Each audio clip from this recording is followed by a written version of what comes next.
Nous prions. Père éternel et tout-puissant, nous voulons te remercier pour ta bonté et surtout pour la vérité et la fidélité que tu nous as montrée à travers ta parole. Ta parole nous montre que tu veilles sur elle pour l'exécuter et nous sommes très reconnaissants parce que tu ne nous as jamais abandonnés selon qu'il est écrit. Je ne vous abandonnerai point et je ne vous délaisserai point. Nous te sommes donc très reconnaissants, Père, pour cette marque de fidélité et surtout la marque d'amour. Ah, tu as tant aimé le monde que tu as donné ton Fils unique, le Seigneur Jésus-Christ, afin que quiconque croit en lui ne périsse point, mais qu'il ait la vie. Nous te remercions parce que cette vie est parmi nous. Nous avons la certitude que nous ne mourrons pas, selon qu'il est écrit que nous ne venons pas en jugement et nos noms sont inscrits dans le livre de la vie.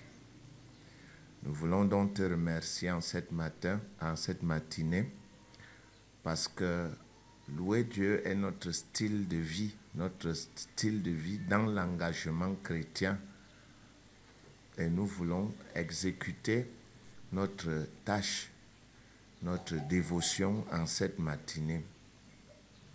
Nous te remercions, Père, de ce que marcher dans ta parole apporte toujours la délivrance à ton peuple. Merci de ce que la marche chrétienne est une marche de réussite. Merci de ce que dans la voie sainte, aucune bête féroce ne peut nous dévorer. C'est à nous, Père, de te manifester la fidélité par une marche en équilibre. Nous voulons te remercier de ce que nous voulons nous efforcer à marcher d'une manière digne de la vocation qui nous a été adressée. Merci, Père, de ce que notre marche est tributaire de notre élévation et tu n'as pas mis de barrière à notre élévation. Nous pouvons aller aussi loin avec toi que nous voulons. Merci de ce que c'est chacun de nous qui décide dans son propre cœur jusqu'où il veut aller. Et en ce dimanche, mon Dieu et mon roi, je te remercie de ce que tu vas nous illuminer davantage et de ce que tu vas nous amener à être entièrement convaincus pour que nous persistions dans une entière soumission à la volonté de Dieu. Merci, Père, de ce que toi, tu nous transformes. Tu nous donnes d'être conscients des réalités spirituelles. Et, Père éternel, nous te remercions de ce que tu as donné le libre arbitre à chacun de pouvoir s'exercer et de s'élever à la mesure de sa propre croyance. Dans cette matinée, nous te remercions pour le pardon de nos péchés. Tu l'as fait bien avant la fondation du monde. Quand Adam a péché, personne d'entre nous n'était là. Quand Jésus-Christ a résolu le problème du péché, encore personne d'entre nous n'était là. Donc, Père, aujourd'hui, ce n'est pas la question du péché, c'est la question du pécheur qui doit croire que le problème du péché a été résolu en Christ et qu'il peut saisir cette dimension pour s'élever. Merci donc parce que tu rétablis notre communion rompue et tu permets que les paroles de notre bouche te soient agréables. Nous t'avons prié au nom de notre Seigneur Jésus-Christ. Amen. Bien, nous allons nous rasseoir en prenant soin d'éteindre nos téléphones portables ou de les mettre sur vibreur pour éviter de perturber le culte. On va à présent passer aux manifestations du Saint-Esprit qui sont des moments importants où nous recevons le message de Dieu ou de la part de Dieu pour notre édification au travers de l'exhortation et la consolation.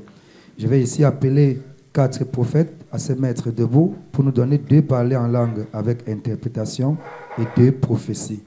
2 parler en langue avec interprétation et 2 prophéties. Et nous devons être très attentifs aux différents messages que nous recevrons tout à l'heure.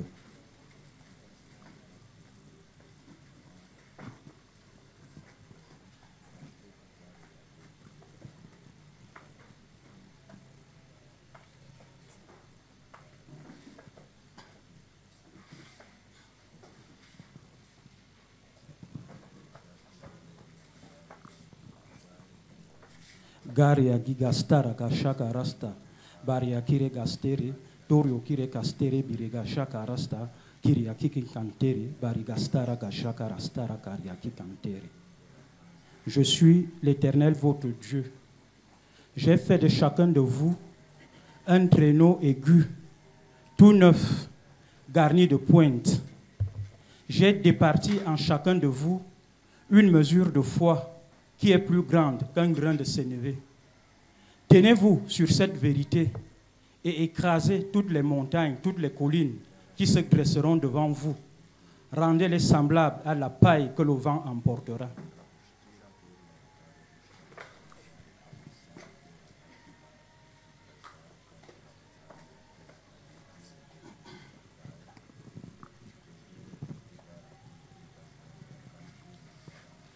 Ala era ya manaka juru kusuri ka ya manaka saja je pia si ala ya manaka jutu betiseri ya manaka sara manaka boru tu susepisi ya chise ya manakata. Il y a en ceux qui ont choisi l'Éternel celui qui est plus fort que celui qui est dans le monde. Vous voulez de l'aide du Saint-Esprit, recherchez dans la paix la joie, la justice, le soutien, la direction de l'Éternel, et éloignez de vos cœurs les désirs malsains pour les choses impies du monde.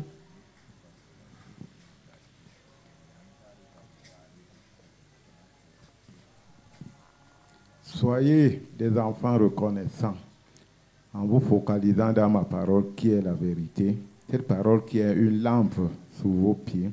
Cette parole qui vous édifie, cette parole qui vous ouvre les portes pour la réussite totale.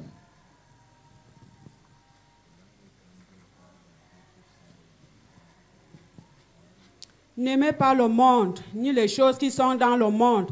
Affectionnez-vous aux choses de l'esprit. Marchez dans la lumière, comme les enfants de lumière, et vos vies seront éclairées. Éternel Dieu Tout-Puissant, Papa, nous te remercions, nous te disons merci pour tous ces messages qui ne sont pas tombés dans les oreilles de sourds. Papa, merci parce que nous allons mettre en pratique tout ce que tu viens de nous dire à travers les bouches de tes saints enfants. Reçois l'honneur et la puissance au nom de notre Seigneur Jésus-Christ. Amen.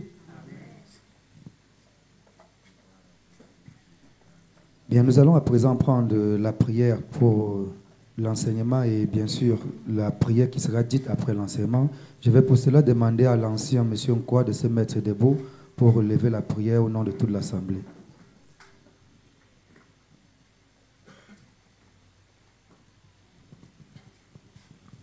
Éternel Dieu Tout-Puissant, Père de Jésus-Christ et de tous les croyants que ce que nous sommes, Papa, nous te bénissons, nous te rendons grâce, parce que toi, tu as permis que nous nous réunissions ici ce jour. Merci pour toutes ces paroles que tu viens de nous envoyer. Merci, mon Dieu, mon roi, parce que ta parole, esprit et vie, et que personne ne vient à toi si toi, tu nous l'as appelé. Merci parce que tu nous as appelés. Merci parce que, mon Dieu, nous allons écouter ta parole. Cette parole, mon Dieu, mon roi, qui va nous éclairer, mon Dieu, mon roi. Cette parole qui va nous permettre, mon Dieu, de marcher sur la voie sainte, afin de toujours bénéficier, mon Dieu, mon roi, de ta grâce, mon Dieu, mon roi, de ta miséricorde. Mon Dieu, mon roi, prends possession de cette enceinte maintenant, mon Dieu, mon roi. Prends possession de tout ce qui s'y trouve, afin que, mon Dieu, mon roi, l'ennemi ne vienne point troubler, mon Dieu, mon roi, la compréhension de cette parole, mon Dieu, mon roi. Prends, mon Dieu, mon roi, autorité sur tout ce qu'il y a ici. Père, nous te confions celui par qui, ton messager, mon Dieu, mon roi, celui par qui tu vas nous adresser ta parole. Donne-lui, mon Dieu, que sa bouche soit ta bouche éternelle et qu'il nous délivre ce qui vient de toi, afin, mon Dieu, que cela, incrusté dans nos intelligences, nous ne serons pas des auditeurs oublieux. Père, nous te bénissons et nous te rendons grâce. Au nom de Jésus-Christ que nous t'avons prié. Amen. Révérend, à présent, vous allez vous mettre debout, reprendre la parole, cette fois pour l'enseignement du jour.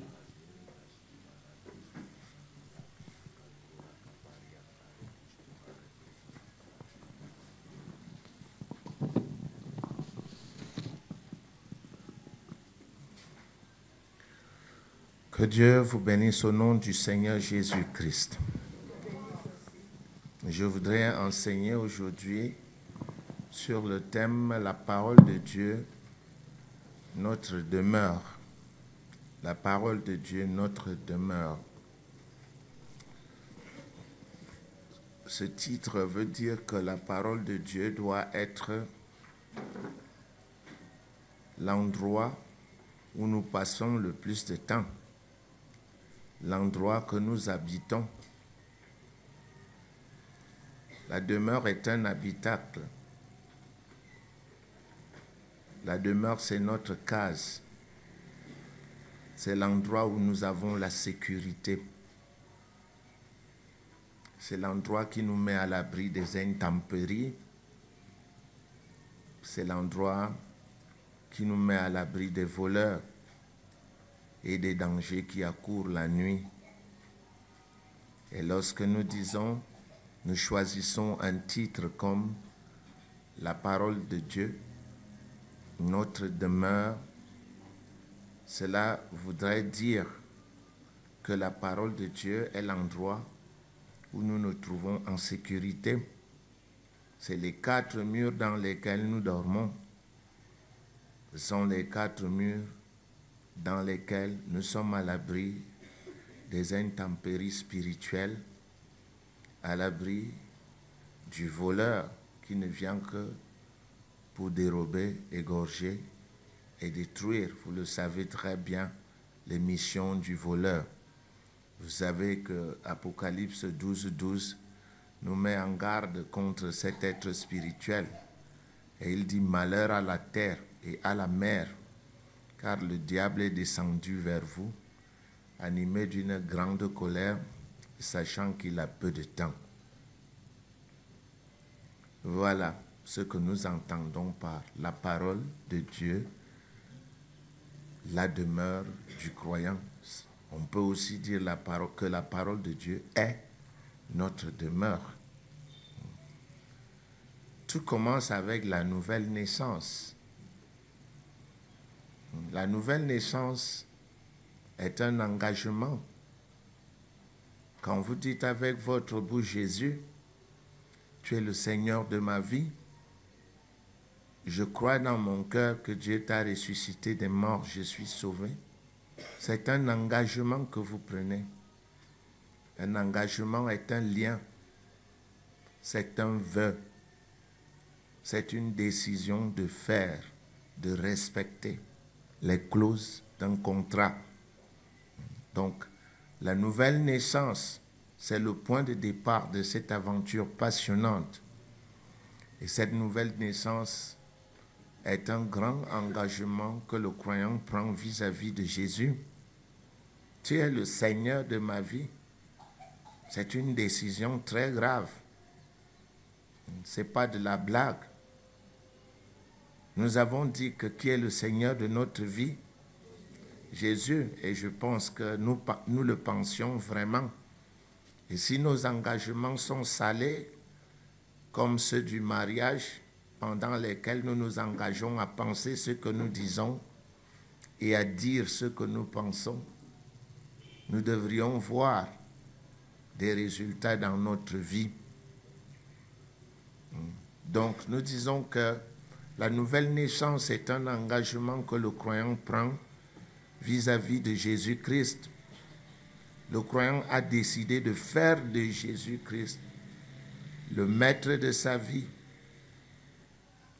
En d'autres mots, par sa confession, il s'engage à faire de Jésus son centre de référence, c'est-à-dire son centre de consultation. Le maître, on le consulte. Le patron, on le consulte dans la prise de décision. Donc,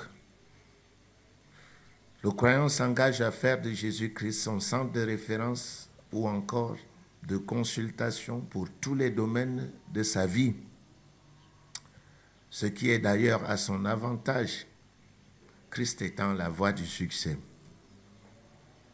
Cependant, à bien regarder les milieux chrétiens, et notre milieu en particulier, l'on s'aperçoit bien vite que cet engagement à vivre pour Christ est pris à la légère. Il est pris à la légère. Peut-être parce que cet engagement est non compris. C'est dans cet état des choses qui nous pousse à ce jour, en tenant compte de notre thème annuel, faire prévaloir la parole de Dieu dans notre intelligence,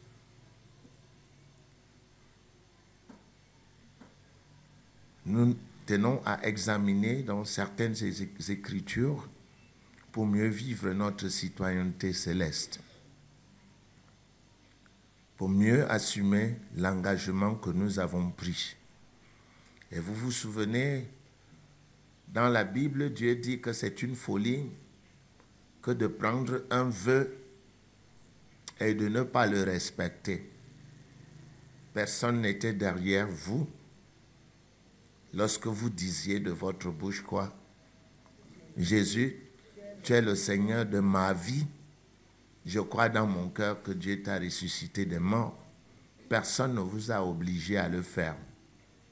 Nous supposons que c'est un engagement que vous avez pris de plein chef, sans influence aucune, de céder votre vie ou alors de permettre à Jésus-Christ d'être le décideur, de vous aider à prendre des meilleures décisions pour votre croissance spirituelle. Voilà pourquoi aujourd'hui je vais commencer par le commencement en vous invitant à prendre l'épître de Jean, l'évangile de Jean, autant pour moi, cet évangile dans lequel Jésus-Christ se présente comme le Fils de Dieu. Cet évangile, bien entendu, peut nous inspirer, puisque nous sommes des enfants de Dieu. Nous pouvons être inspirés par l'évangile de Jean à mieux assumer notre filiation et notre responsabilité en tant que fils de Dieu.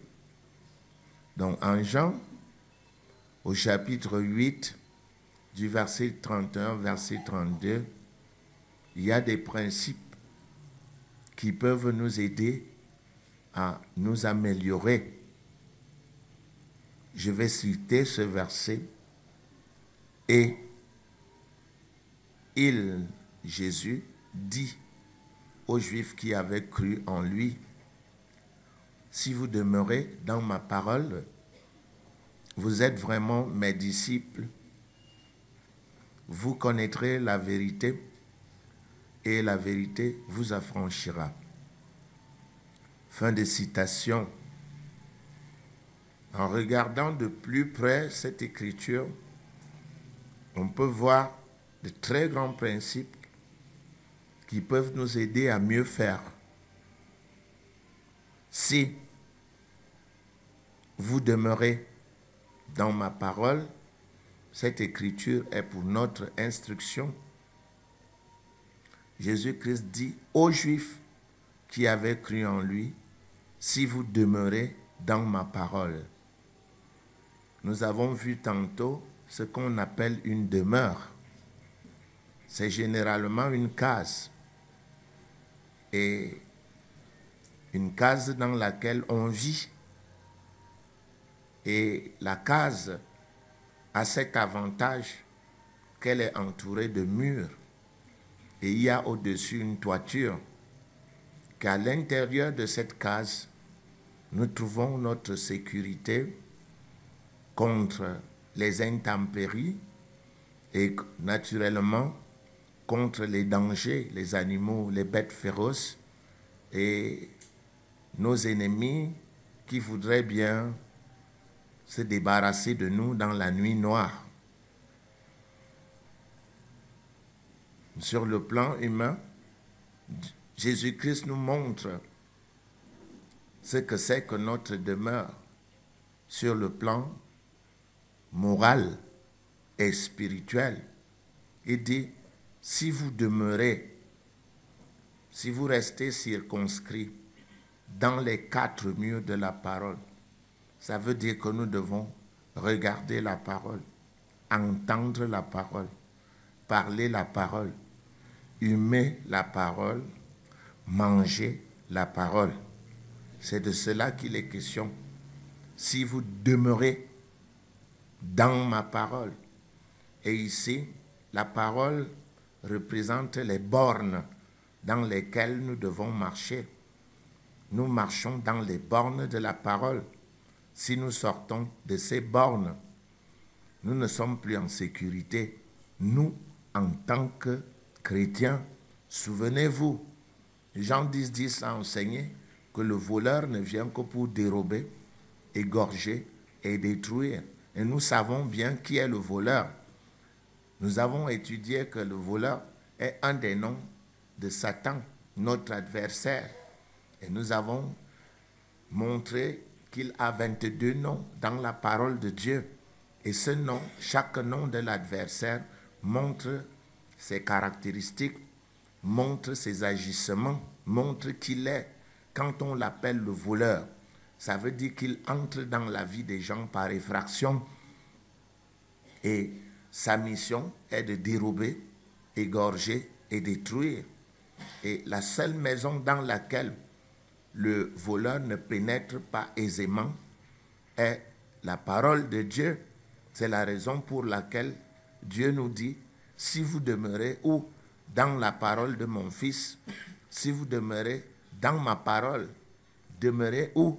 Dans ma parole, à l'abri des intempéries spirituelles, à l'abri des attaques de l'adversaire. Vous vous souvenez que nous avons défini la parole comme étant quelle voix? La voix maudite, n'est-ce pas? Non, la voix sainte, la voix dans laquelle aucune bête féroce ne rentre pour vous dévorer. Vous commencez à voir que la parole est pour nous un abri. C'est la raison pour laquelle nous devons la connaître. C'est la raison pour laquelle nous devons prendre du temps pour la lire. Nous ne devons pas attendre dimanche pour venir lire quelques versets et rentrer chez nous et demeurer hors de la parole. Et la plupart demeurent souvent hors de la parole, loin des conseils de la parole, hors de l'abri de la parole.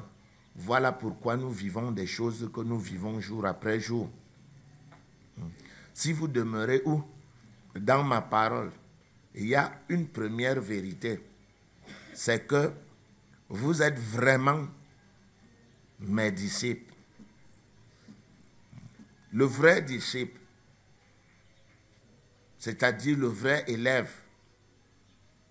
Le mot disciple, c'est un élève qui suit le maître pas à pas. Si vous demeurez dans la parole de Dieu, la première chose, la première distinction que Dieu vous accorde, c'est que vous êtes vraiment les disciples du Seigneur. Il n'est pas question de rester dans un système théologique, dans une église. On joue bien de l'orgue là-bas. C'est propre. Ça attire beaucoup de gens. On parle bien. Ou alors on donne des aides. Oui, on joue de la bonne musique. Toutes ces choses peuvent être intéressantes. Mais la seule chose qui intéresse Dieu, c'est sa parole. Si vous demeurez dans la parole de Dieu, que Christ s'approprie, dans ma parole, vous êtes. Voilà. Et nous avons appris dans la parole de Dieu qu'il y a 3 verbes. 3 verbes qui nous poussent à agir. Le verbe, 3 êtres qui nous poussent à agir. Le verbe être, le verbe avoir, le verbe pouvoir. Sans ces 3 verbes, personne ne peut agir. Il faut que je sache que je suis ce que la parole de Dieu dit que je suis. Que je sache que j'ai ce que la parole de Dieu dit que j'ai. Et que je sache que je puis ce que la parole de Dieu dit que je puis. Ce n'est alors que je peux agir. Il n'y a pas d'action sans engagement. Il n'y a pas d'action sans connaissance. Il n'y a pas d'action sans appropriation de son héritage spirituel. C'est ce que Jésus-Christ dit ici. Si vous demeurez dans ma parole, vous êtes vraiment mes disciples. Et il y a une autre opération qui se passe lorsqu'on est vraiment le disciple. Le disciple fait exactement ce que le maître a dit, ce que le maître a fait. Il se comporte comme le maître parce qu'il est un imitateur du maître. Et vous savez bien que selon 1 Corinthiens 11 au verset 1, Dieu établit des modèles. Dieu qui est esprit établit des modèles, des êtres humains pour que nous puissions les voir et suivre leur façon de faire. C'est la raison pour laquelle l'apôtre Paul nous dit quoi? Soyez mes imitateurs, comme je le suis moi-même de Christ. Vous voyez, nous avons beaucoup d'exemples. Nous avons des grands croyants comme Abraham. On dit de les imiter. Dans la croyance, par exemple, Abraham est le modèle de croyance. On l'appelle le père de tous les croyants parce qu'il a cru et son modèle de croyance a plu à Dieu, autant pour moi, et Dieu l'a érigé comme modèle de croyance des croyants du monde entier. Ça veut dire qu'en dehors de la parole écrite, vous pouvez imiter quoi? La croyance d'Abraham. En dehors de la parole écrite, vous pouvez imiter sa croyance parce qu'il a cru au point de devenir père d'une multitude de nations, un vieillard de 99 ans qui a pu croire. C'est pour cela aussi que Dieu lui a donné les honneurs en l'érigeant comme modèle de la croyance. Et notre modèle, c'est Jésus-Christ. Devenez donc mes imitateurs comme je le suis de Christ, a dit l'apôtre Paul. Donc Jésus dit que son imitateur, celui qui demeure dans la parole de Dieu, celui qui se trouve à l'abri des 4 murs de la parole de Dieu, qui mange la parole, qui hume la parole, qui huit la parole, qui goûte la parole, qui regarde la parole, est vraiment son élève. Et des bénédictions surviennent à cet élève, lesquelles il connaîtra la vérité, parce que la vérité sépare la tradition de la parole de Dieu. Et vous savez vous-même que dans les églises aujourd'hui, il y a plus de traditions les traditions sont mises en pratique que la parole de Dieu. Or, qu'est-ce qui intéresse Dieu? Ce sont les traditions ou la parole? C'est la parole. Vous-même, vous le savez bien, que la connaissance de la vérité nous permet d'être à l'abri des mensonges. La connaissance de la vérité nous permet d'être à l'abri de la vaine adoration. Souvenez-vous de ce que Jésus-Christ a dit à ceux qui étaient partis de Jérusalem et qui sont venus lui poser la question: pourquoi tes disciples violent-ils la tradition des anciens, car ils ne se lavent pas les mains quand ils mangent? Jésus leur a dit: et vous, pourquoi transgressez-vous le commandement de Dieu au profit de votre tradition? Et il leur a dit un peu plus loin au verset 7, hypocrite, Ésaïe a bien prophétisé sur vous lorsqu'il a dit: ce peuple m'honore des lèvres, mais son cœur est éloigné de moi. Et c'est en vain, comment? En vain qu'il m'honore en enseignant des préceptes qui sont quoi? Des commandements d'hommes. Les hommes s'adorent eux-mêmes dans ces églises-là. Peut-être que vous ne le savez pas. Il y a quelques années, Dieu créa l'homme à son image. Il y a quelques millénaires. Mais au 21e siècle, c'est l'homme qui crée Dieu comment? À son image. L'homme s'adore lui-même dans ses églises, en se projetant lui-même dans ses modes d'adoration. Voilà pourquoi vous voyez des gens qui fabriquent des prières qui n'ont rien à voir avec la parole de Dieu. Et Jésus dit, si vous demeurez dans ma parole, vous êtes vraiment mes disciples. Qu'est-ce qui va se passer? Vous connaîtrez la vérité. Et la vérité va faire quoi? Elle va vous affranchir des fausses doctrines. Elle va vous affranchir des prisons de l'adversaire, des prisons de la tradition, ces prisons dans lesquelles plusieurs personnes sont englouties aujourd'hui. Voilà un premier gain. Voilà un diamant qui est caché dans la parole de Dieu, la liberté spirituelle. Si vous demeurez dans ma parole, vous connaîtrez la vérité et la vérité va vous affranchir, libérer de l'esclavage, l'esclavage du dimanche, l'esclavage des sectes, l'esclavage des religions à prétention chrétienne, ces religions qui utilisent le nom de Jésus comme des hommes politiques qui se servent de certains rudiments pour vendre des illusions au peuple, alors qu'au fond, ils n'ont rien à cirer avec le peuple, sinon leurs intérêts personnels.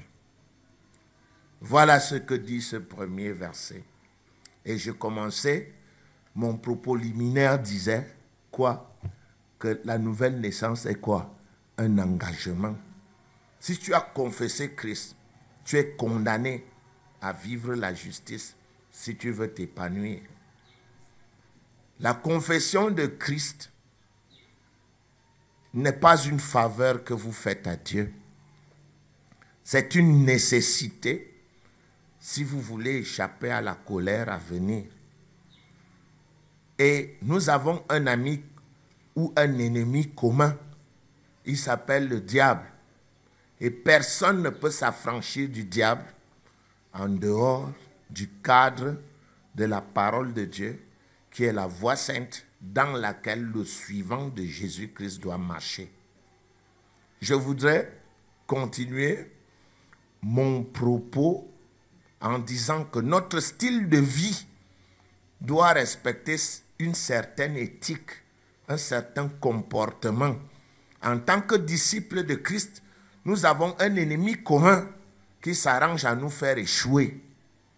Si nous ne prenons pas notre engagement au sérieux, nous n'allons jamais nous élever, bien que Dieu ait dit que nous sommes la tête et non la queue. Je voudrais vous amener à lire un autre verset qui pourrait amener une meilleure compréhension ou clarification du propos par moi récemment tenu.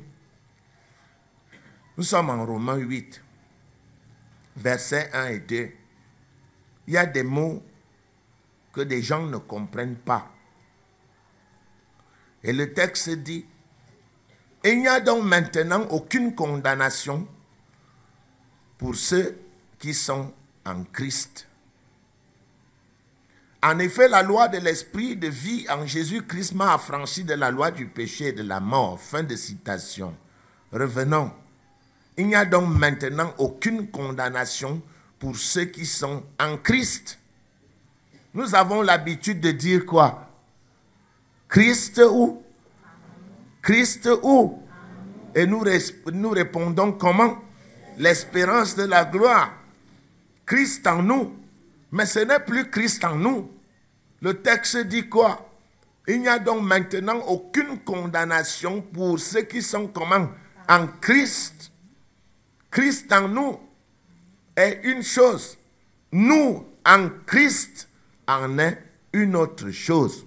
L'affranchissement de nos prisons ne vient pas de Christ en nous. L'affranchissement de nos prisons vient de quoi? De nous en Christ. Et cette nuance est importante. Christ en nous, c'est la grâce. La grâce, c'est quoi? Le fait que Dieu nous donne quelque chose que nous ne méritons pas.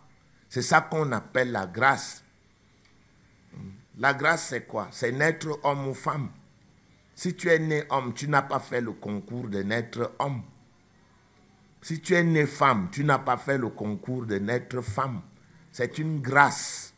Tous les deux sexes, dans tous les deux sexes, chaque sexe a son avantage et ses désavantages.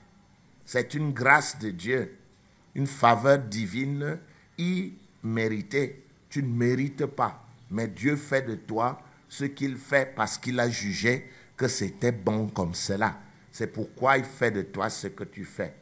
Mais maintenant, nous avons parlé l'autre jour de la marche comment? La marche comment? Ça fait une semaine seulement. La marche comment? En équilibre. Isos. Il y a certains qui sont intéressés et d'autres qui ferment leurs oreilles et viennent souvent pour voir les hommes de Dieu ou pour les contempler. Peut-être, on ne sait pas. Le texte, nous avons appris la marche en équilibre. Et nous avons enseigné qu'Isos était l'étymologie, c'est-à-dire l'origine du mot isocèle. Et nous connaissons qu'il y a un triangle qui est isocèle. Et le fait qu'il soit isocèle lui donne certaines caractéristiques. Qu'est-ce qu'il a de particulier, ce triangle? Il a deux côtés égaux, deux angles égaux. Il a deux angles égaux. Et dans l'étude que nous faisions, dans la marche en équilibre, nous avons montré que dans le livre d'Éphésiens, qui a 6 chapitres, Dieu à lui seul a fait 3 chapitres. Chapitre 1, chapitre 2, chapitre 3. Tant pis pour vous si vous ne lisez pas. Je ne vais pas lire à votre place. Alors Dieu, à lui seul, a organisé.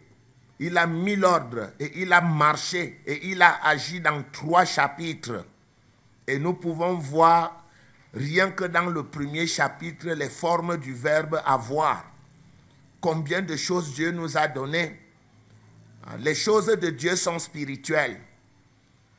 Et si vous ne les connaissez pas, vous ne pourrez jamais les prendre en pratique parce qu'elles ne se voient pas. Quand on dit « je suis fils de Dieu », c'est le verbe être. Si vous ne savez pas que vous êtes fils de Dieu, vous ne pourrez pas réclamer vos droits en tant que fils. Vous allez marcher comme dans certaines églises où on dit « je suis un pauvre pécheur ». Et personne ne sait qu'il est fils de Dieu au même titre que Jésus-Christ. Et qu'il peut réclamer ses droits en tant que fils comme Jésus-Christ. Parce que Dieu nous a donné la grâce d'être ses enfants au même titre que Jésus. Mais si vous le dites dans ces églises-là, on va vous jeter dehors. Parce qu'ils n'ont pas lu le Nouveau Testament. Romains 8, 17. Nous sommes maintenant, 1 Jean 3, 2. Nous sommes maintenant enfants de Dieu. Et ce que nous serons ne nous a pas encore été manifesté. Romains chapitre 8 au verset 17. Si nous sommes enfants, nous sommes aussi héritiers de Dieu et co-héritiers de Jésus-Christ. Je n'ai jamais écrit la Bible. Que signifie co-héritier? Co-héritier veut dire nous partageons à part comment? Égal. Au même titre, nous sommes enfants de Dieu. Et c'est Jésus, le sang de Jésus, qui fait de nous des enfants de Dieu au même titre que Jésus-Christ. Voilà pourquoi le livre d'Éphésiens dit « Je prie Dieu qu'il illumine, quoi? Les yeux de votre compréhension pour que vous sachiez quelle est l'espérance qui s'attache à son appel. Quelle est la glorieuse richesse de sa grâce, son héritage dans les saints et pour les saints, et quelle est envers ceux qui croient l'infinie grandeur de sa puissance. Paul ne prie pas au hasard. Il prie parce qu'il y a des vérités bibliques qui font peur. Des vérités bibliques qui vous mettent au même pied d'égalité que Jésus-Christ. Des vérités bibliques que si vous ne les connaissez pas, votre héritage et votre appartenance à Christ ne sert à rien. Voilà pourquoi il est nécessaire de lire cette parole. Parce que si vous ne la lisez pas, vous ne saurez jamais ce que vous êtes. Vous ne saurez jamais ce que vous avez. Vous ne saurez jamais ce que vous pouvez. Et vous n'agirez jamais parce que vous ne savez pas que vous êtes. Vous ne savez pas que vous avez. Vous ne savez pas que vous pouvez. Ce sont ces trois verbes qui vous mettent, qui vous rendent capable d'agir. J'ai. Dieu nous a montré ce que nous sommes, ce que nous avons dans le livre d'Éphésiens. Dans le premier chapitre, il y a 17 choses que nous avons. Les connaissez-vous? Vous lisez la Bible comme des moutons. Dieu est esprit. Et ce qu'il donne à l'homme est quoi? Esprit. Vous ne pouvez donc pas voir ce que Dieu vous donne tant que vous ne le mettez pas, tant que vous ne l'activez pas pour que ça devienne la pratique. Voilà pourquoi en fin d'année, j'avais enseigné 2 mots grecs pour la réception. J'avais dit que chaque chose que Dieu donne est reçue de 2 manières.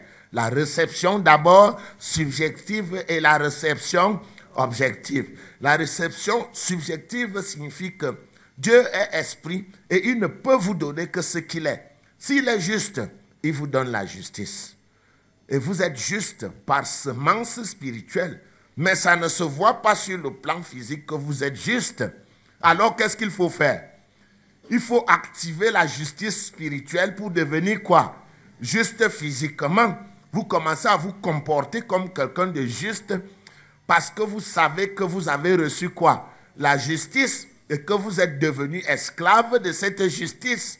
Personne ne peut marcher s'il ne sait pas qu'il a, s'il ne sait pas qu'il peut, s'il ne sait pas qu'il est.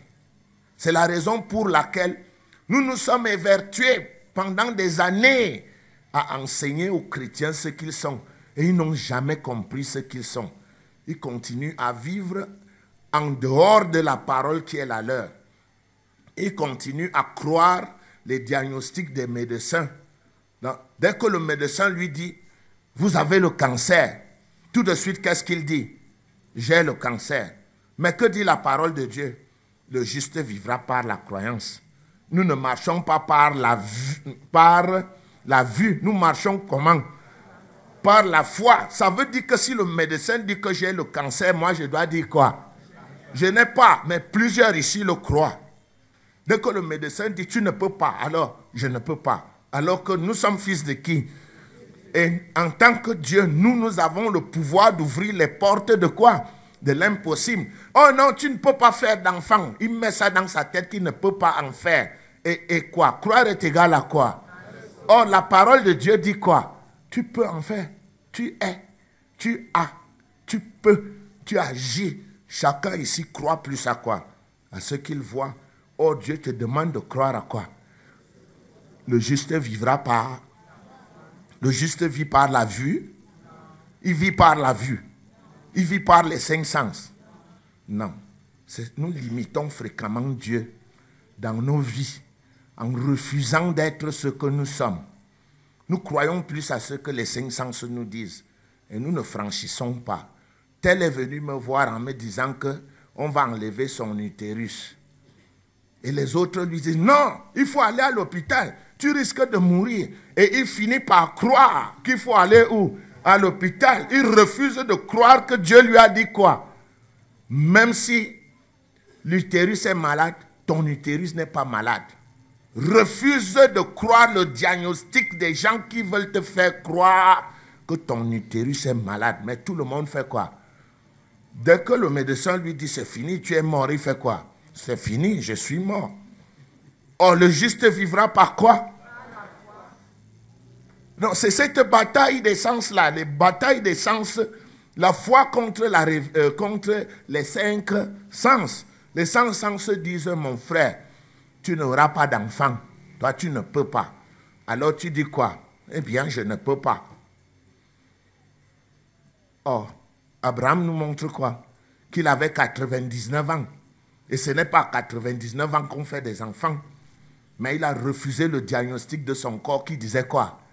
Tu ne peux plus rien faire. Tu es vieux. Il a dit non. Si Dieu a dit que je peux, je ferai. Et il est resté dans cette idée. C'est ça qui lui a donné la capacité d'en avoir. Mais si toi, on te dit tes trompes sont bouchées, tout de suite, tu dis quoi?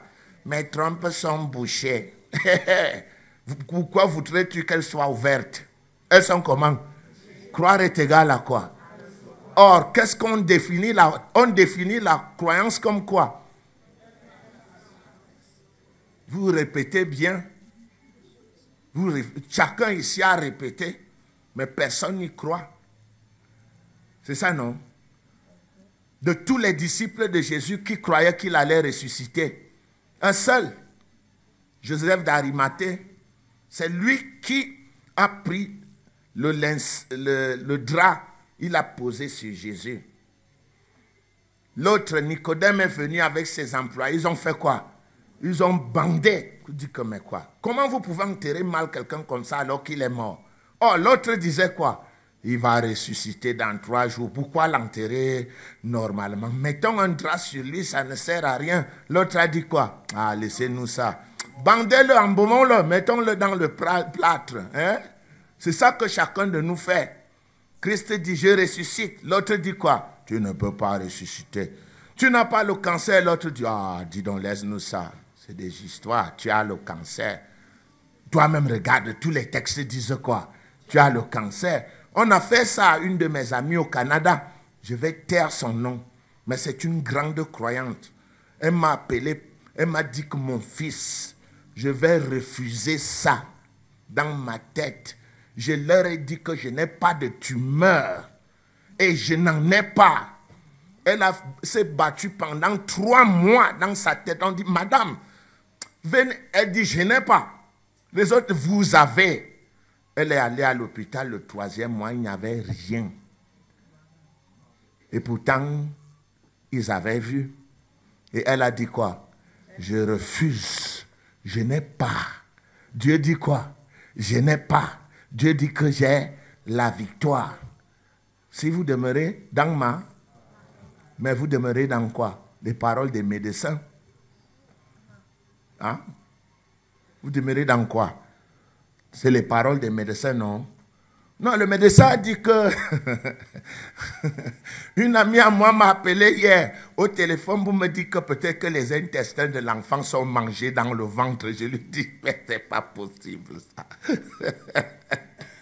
Non, non, c'est ça, c'est ça. L'incrédulité n'est pas bonne. Il faut laisser l'incrédulité. Nous sommes enfants de Dieu. Vous ne pouvez pas par anticipation décider que, comme l'enfant était malade, ce sont ses intestins. Quoi? Moi, je suis fils de Dieu. Je suis héritier de Dieu. Et même ça, nous avons aussi ici à la trésorerie, chaque mois j'ai ça. Non, les gens refusent de cotiser, on ne peut pas avoir. On ne peut pas avoir l'argent. Vraiment, on ne peut pas avoir l'argent. Ça, c'est le point de vue de qui? De l'être humain. Si vous êtes responsable, priez pour que les cotisations se fassent. Et changez de point de vue. Nous marchons par quoi? Et non par la vue. Nous ne marchons pas, nous, par des études de faisabilité. Ça, c'est le modèle du monde. Les études de faisabilité. Nous marchons par la force de notre conviction. Si je suis convaincu, alors Dieu se sert de ma conviction pour annuler. Pour annuler. Moi, j'ai des gens ici, l'autre, je connais déjà les esprits. Je les ai étudiés pendant près de 32 ans ou 33 ans que je les étudie. Je les connais. Moi, je vous pose une question. Une maladie dans les intestins, ça vient subitement? Ça devrait venir comment? Vous devez d'abord sentir des petites douleurs. Et puis, 1 mois, 2 mois, les douleurs s'amplifient. Dites-moi, quelqu'un était en bonne santé hier. Et aujourd'hui, subitement, il a des intestins qui lui font mal à l'intérieur. C'est naturel ou c'est pas naturel? C'est ça que je voulais enseigner aux chrétiens. Que contrôle ton corps et ne te laisse pas assujettir par l'adversaire. Contrôle quoi? Contrôle ton corps et ne te laisse pas. Les maladies physiques ne surviennent pas du coup. Elles ont toujours quoi? Des symptômes qui sont progressifs. Ça fait même parfois 1 mois, 2 mois. Jusqu'à ce que les douleurs... Mais cette douleur qui est là, hier soir, tu te portais bien. Et subitement, à 8 heures du matin, tu te portes mal. Il y a quelque chose qui ne va pas dans ton corps. Et ça, c'est très difficile à faire comprendre à nos frères qui ont des problèmes spirituels. Parce qu'ils sont toujours enclins à voir le domaine de l'hôpital et ils ne comprendront jamais que l'adversaire qui a commencé avec toi dès le premier jour ne t'abandonnera pas. Pharaon ne laisse pas les prisonniers. Chez Pharaon, on arrache sa liberté. Ça peut paraître une digression dans cet enseignement que je fais, mais ça n'a rien à voir avec une digression. Parce que la Bible nous dit quoi? Si vous demeurez où? Mais nous demeurons à 90% où? Dans nos points de vue. Dans nos points de vue. Ça, c'est le message de tout le monde. Il concerne tout le monde. Ici, tout le monde marche à 90% avec ses 5 sens. Parce que tout le monde croit à ce qu'il voit. Et tous ne croient pas en Dieu. On est d'accord? Voici. Nous sommes en train de chercher à payer le terrain pour notre ministère. Il y a plein de gens ici qui ont de l'argent, vrai ou faux? C'est vrai ou c'est faux? Qui a mis 1 million à terre pour que le ministère de Dieu avance? Chacun pense à quoi? Chacun pense à quoi? À soi-même, à sa poche. Pourtant, il y a des gens ici qui ont des grandes boutiques, qui ont des millions. Mais ils les mettent quoi? Quand la cotisation de dimanche arrive, tout le monde s'empresse pour quoi? Tout le monde s'empresse pour quoi? Sa propre cotisation, non? Pour cotiser dans la maison de Dieu qui cotise. Et pourtant, tous ont dit quoi? Jésus, tu es le Seigneur de ma vie. Non. Votre argent est votre Seigneur. Vos problèmes à vous sont vos seigneurs. La vérité blesse. Et c'est ce qui se passe au milieu de nous. Voilà.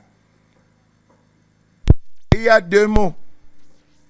Être en Christ et avoir Christ en soi. C'est 2 choses différentes. Christ en vous nous vient par la grâce. Nous en Christ, c'est une action. Christ en nous nous vient par la grâce. Nous en Christ, c'est une décision de vivre dans les 4 murs de la parole de Dieu. Je voudrais donc vous amener en Jean, chapitre 15. Vous pouvez rejeter la parole de Dieu si vous voulez. Vous pouvez la rejeter. Vous en avez le libre arbitre. Jean 15, versets 4 à 8. Demeurez en moi et je demeurerai en vous. Demeurez comment? En moi et je demeurerai en vous. C'est quoi demeurer en moi?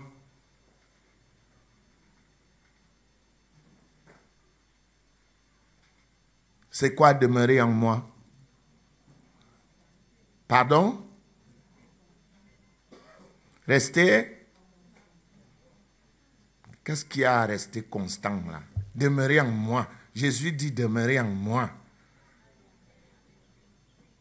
Ça veut dire quoi?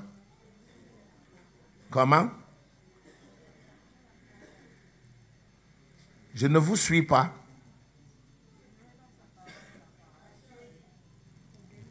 Je ne savais pas que vous faisiez encore la théologie. Hein?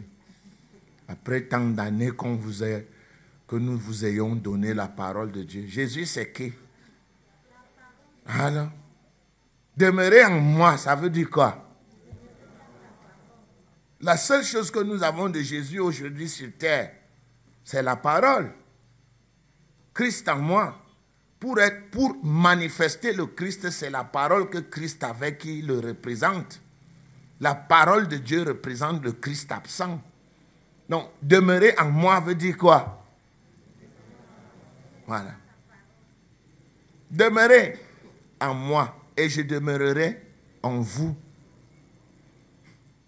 Et je demeurerai en vous. C'est une décision. Je décide que je veux fonctionner avec Christ. Christ commence à fonctionner en moi. Je décide que je ne veux pas fonctionner avec Christ. Christ ne fonctionne pas en moi. Et ma vie est une vie comment? Une vie rabougrie. Une vie pleine d'égoïsme et d'égotisme. Et quelquefois de nombrilisme. Voilà. C'est ce genre de vie-là que la plupart de ceux qui disent avoir confessé Christ vivent. Chacun s'occupe plus de ses affaires. Et vous les voyez, lorsqu'ils se rencontrent, ce n'est pas pour Christ qu'ils se rencontrent. Ils se rencontrent pour leurs affaires et utilisent le nom de Christ pour attirer les gens. Comme je parlais des réunions, il y en avait plusieurs réunions qui se faisaient ici où on prétendait rencontrer Christ. Mais lorsqu'ils se rencontrent, ce n'est pas pour Christ qu'ils se rencontrent. Ils se rencontrent soit pour de l'argent, soit pour s'insulter entre eux. Ils sont là, tous me regardent. Regardez-moi bien. Vous connaissez ma taille et mon poids. Je n'ai pas besoin de le répéter parce que c'est comme ça. Vous les voyez assis, vous pensez qu'ils sont là pour Christ. Ils se servent de Christ comme de l'appât. Et c'est effectivement pas. Si vous demeurez en moi, je demeurerai en vous. Comme le sarment ne peut de lui-même porter du fruit s'il ne demeure attaché sur le cep. C'est l'image de la branche d'un arbre qui est attachée sur l'arbre. Le cep, c'est le tronc et le sarment, c'est la branche. Vous avez jamais vu une branche vivre étant détachée du tronc? Ça peut arriver, mais c'est très difficile que cela arrive. Nous savons que quand une branche se détache du tronc, qu'est-ce qui se passe? Elle sèche. Elle sèche. Et la plupart de ceux qui ont dit qu'ils étaient avec Christ, Christ est l'arbre. Et cet arbre tire quoi? Elle tire la sève de la terre. Dieu, c'est quoi? La terre. Christ, c'est quoi? Les racines qui sont plongées dans la terre. Et le tronc. Et ces racines nourrissent quoi? Les branches, les rameaux, les brindilles, les feuilles. Et nous voyons des fruits. Mais à partir du moment où une branche se détache de l'arbre, quel est le sort de la branche? Elle meurt. Elle se dessèche. C'est ce que Christ dit. Christ dit que nous ne sommes nourris que quand nous sommes dans les 4 murs de la parole. C'est pour cela que beaucoup d'entre ici demeurent ce qu'ils sont. Ils ont choisi Christ et leurs affaires ne marchent pas. Ils étaient des hommes d'affaires. Leurs affaires marchaient avant. Mais ils ne savent pas que le jour où ils ont confessé Christ, ils sont devenus l'ennemi du diable. D'accord? Avant, le diable n'avait pas de problème avec eux. D'ailleurs, il pouvait même de temps en temps aller chercher des écorces chez les ancêtres, ça marchait. Quand ils amènent dans la boutique, ça se remplit. Les clients viennent, on achète. Ouais, mais ils voulaient tricher avec Christ.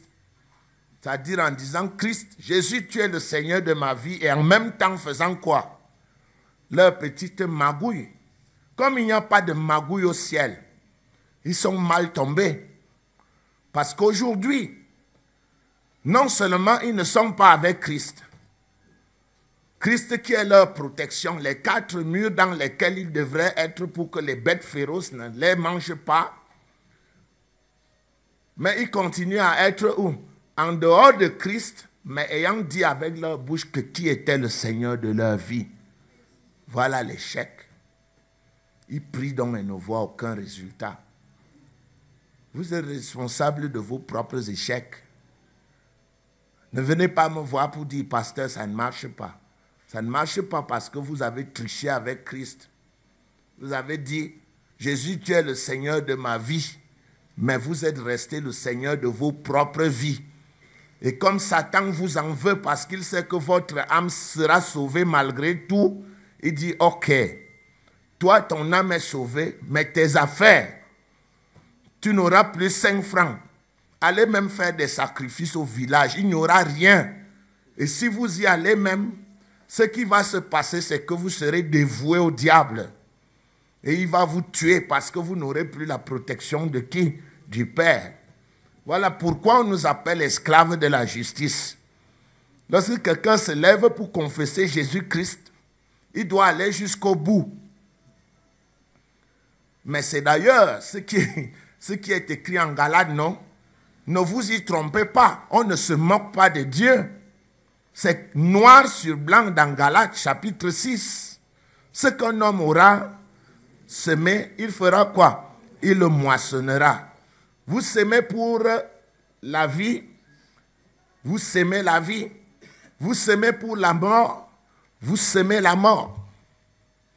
Alors ne dites pas que vos affaires ne marchent pas.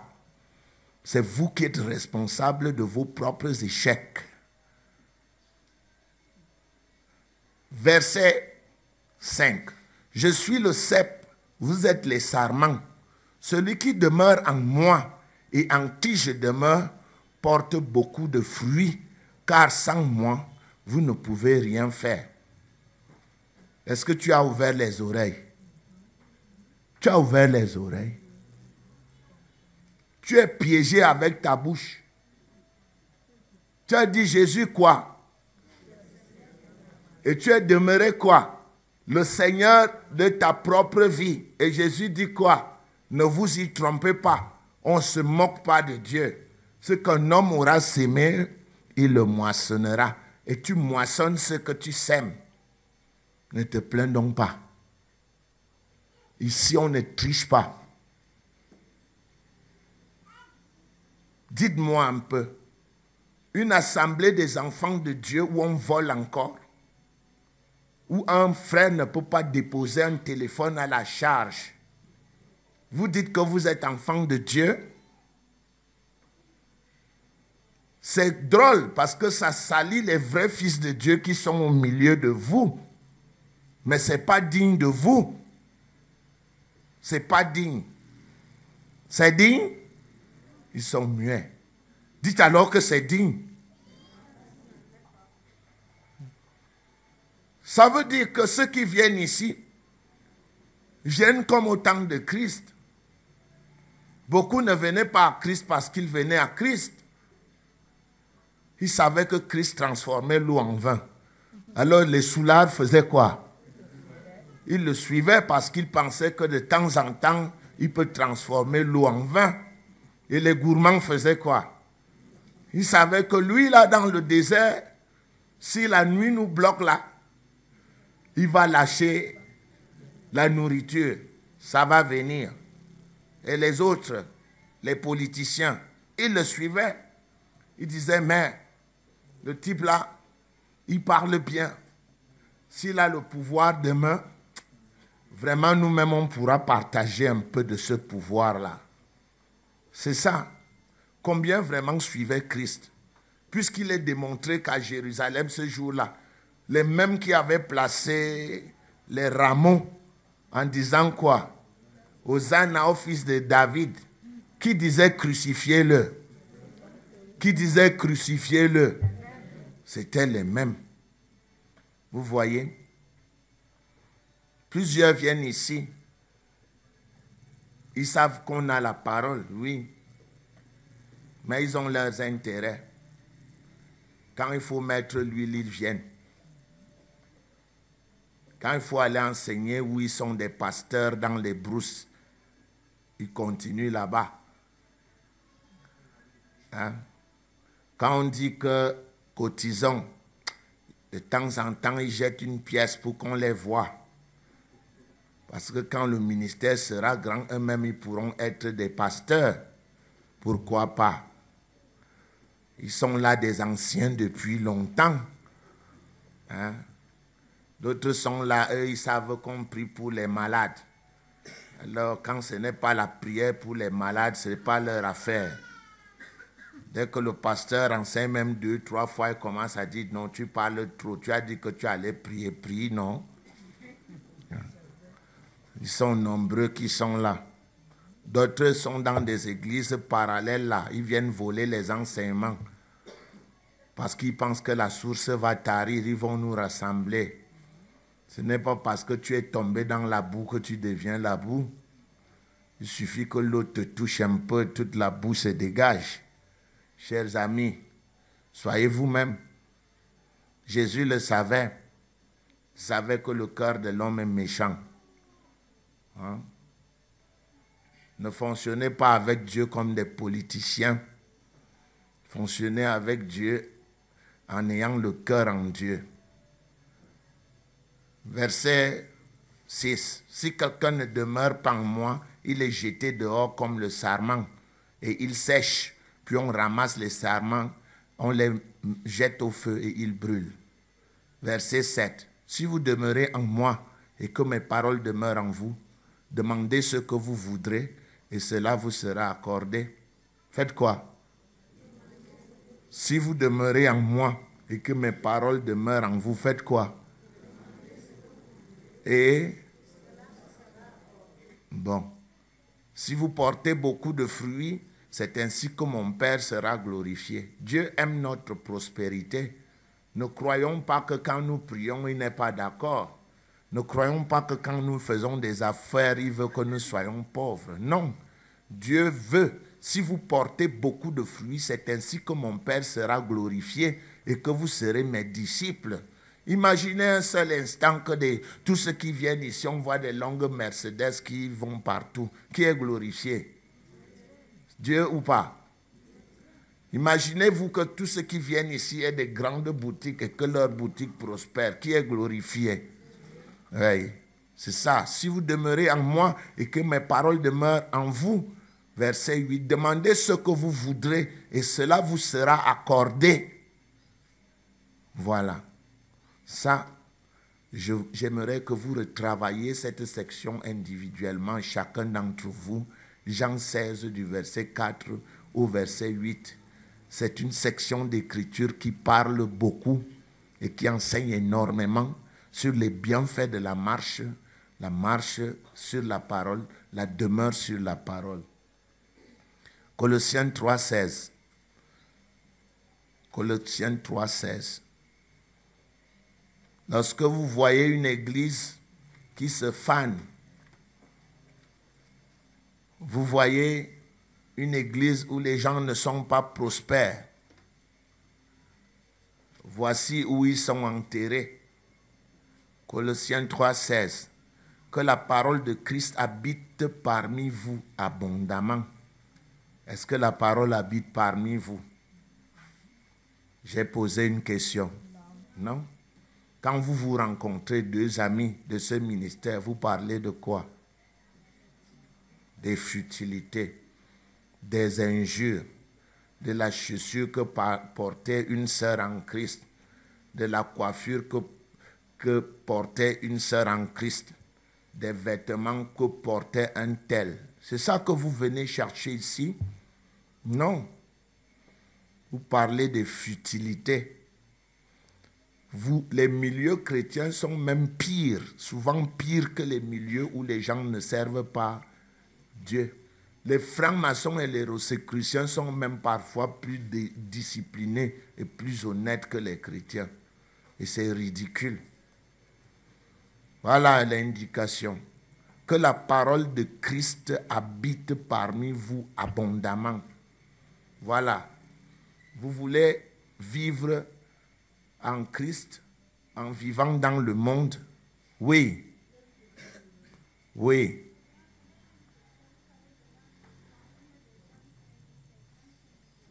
Mais j'ai dit Jean 15, du chapitre 4, verset 8. Peut-être que je me suis trompé par la suite. Que la parole de Christ habite parmi vous abondamment. Qu'elle habite parmi vous. Fermez vos bouches. Commencez à parler les versets bibliques les uns aux autres. Et les versets là sont bons, hein. Il y a beaucoup de sagesse dedans.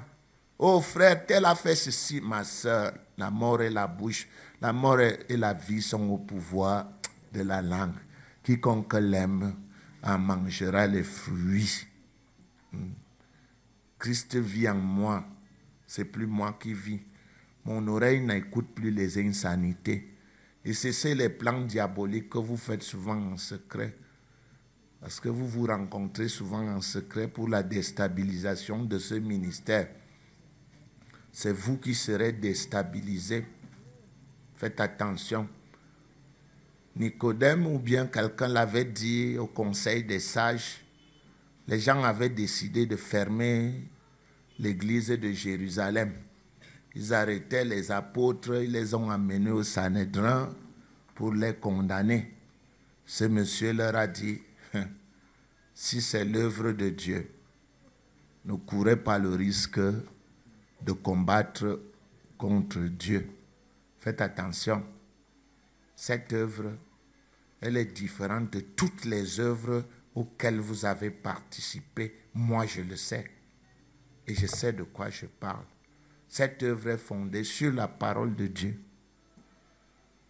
Nous cherchons à être des hommes éprouvés. Faites attention de combattre l'œuvre de Dieu. Vous allez vous briser. Que la parole de Christ habite parmi vous abondamment. Instruisez-vous et exhortez-vous les uns les autres en toute sagesse. Instruisez-vous. Dieu s'attend à ce que quand vous vous rencontrez, celui qui a un verset biblique fasse quoi? Qu'il le donne à son frère, qu'il le partage, qu'il lui montre comment faire pour devenir lui aussi riche, qu'il lui montre comment faire pour bénéficier de la vie dans l'abondance. Cessez d'utiliser vos bouches pour des négativités, ce qui ne sert à rien. La Bible enseigne, exhortez-vous les uns les autres. C'est-à-dire, lorsque vous vous rencontrez, faites des efforts, encouragez vos frères à devenir meilleurs. Exhortez-vous les uns les autres en toute sagesse. Au moyen de quoi? Par les psaumes. Si quelqu'un a un psaume, les écrits, qui partage avec l'autre, par des hymnes, les chansons là, comment tu as trouvé la chanson là? Par les cantiques spirituels. Instruisez-vous, chantant à Dieu dans vos cœurs sous l'inspiration de la grâce. Parlez en langue. Voilà, quand on dit que la parole est notre demeure, c'est comme ça que les fils de Dieu devraient se comporter quand ils se rencontrent. Leur action principale devrait être la demeure dans la parole de Dieu, afin que les bénédictions de Dieu commencent à se manifester dans leur vie. Que Dieu vous bénisse au nom de Jésus-Christ.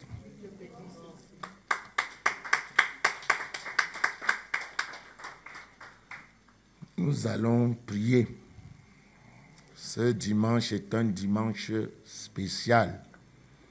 Nous avons commencé jeudi soir par remercier Dieu pour les mariages. Nous avons dit à Dieu qu'à une époque, les gens avaient confondu notre liberté en Christ avec la fornication. Et nous sommes très reconnaissants à Dieu parce que depuis 2 ans, nous avons eu des mariages, mariage sur mariage. Et ce mois de décembre, nous en avons eu 2. Au mois de novembre, nous en avons eu 2, autant pour moi. Un mariage le 18 et un mariage le 26. En effet, pour ce qui a trait au mariage, le président des jeunes avait instruit la jeunesse de ce ministère à offrir des cadeaux aux mariés. Et ces cadeaux-là sont ici. Je vais les remettre à qui de droit tout à l'heure, qu'on apporte même les cadeaux déjà eux-mêmes. Et nous remercions la jeunesse de notre ministère pour l'initiative entreprise. Parce que donner est égal à recevoir. Si les jeunes se mettent ensemble pour donner un coup de main à leurs frères, c'est une grande bénédiction. Donc avant même de continuer le thème, il est même déjà souhaitable de remettre ces cadeaux. Il y en a 2. Qui de droit, ça c'est pour qui? Nous allons demander au couple Monsieur Chamjou Donald et Madame Chamjou, leur remettront leur cadeau. Le cadeau que le président des jeunes, au nom de tous les jeunes, offre à ce couple par mes soins, au nom de Jésus-Christ.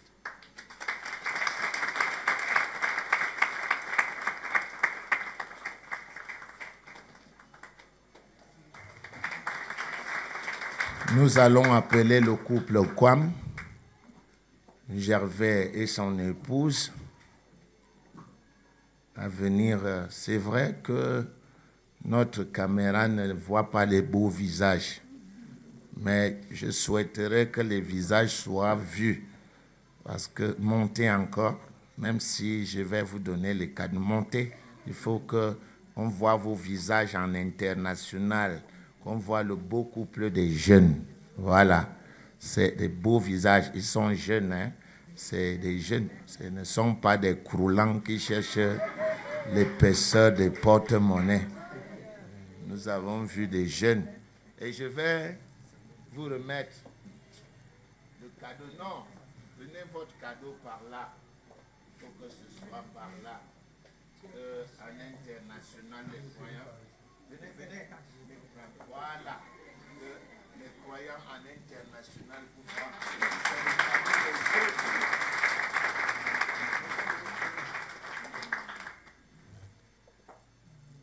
Bien, j'aurais aimé faire la même chose avec l'autre couple. Hein.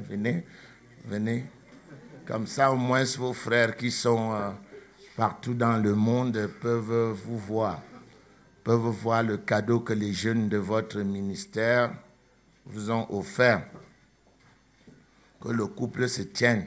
C'est des jeunes, hein? Ce ne sont pas les couples croulants.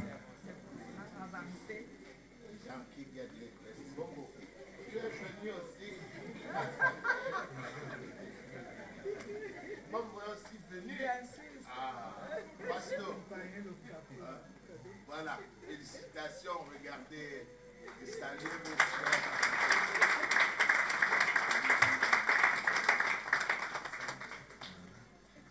Voilà, merci. Et nous remercions le président des jeunes pour tous les jeunes qui ont œuvré. Ça fait plaisir de voir que les jeunes marchent par la loi du donner et du recevoir. C'est une marque d'estime. Félicitations à monsieur le président des jeunes, que je préfère serrer la main ici devant...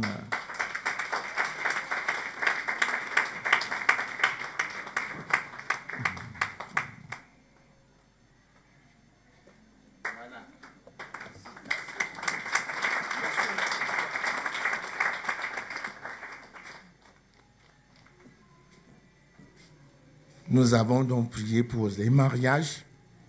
Et Dieu est en train de donner les mariages. Mais ce n'est pas suffisant. Il faut que toutes les femmes de ce ministère et tous les enfants qui sont célibataires se marient. Et ça ne s'arrête pas là.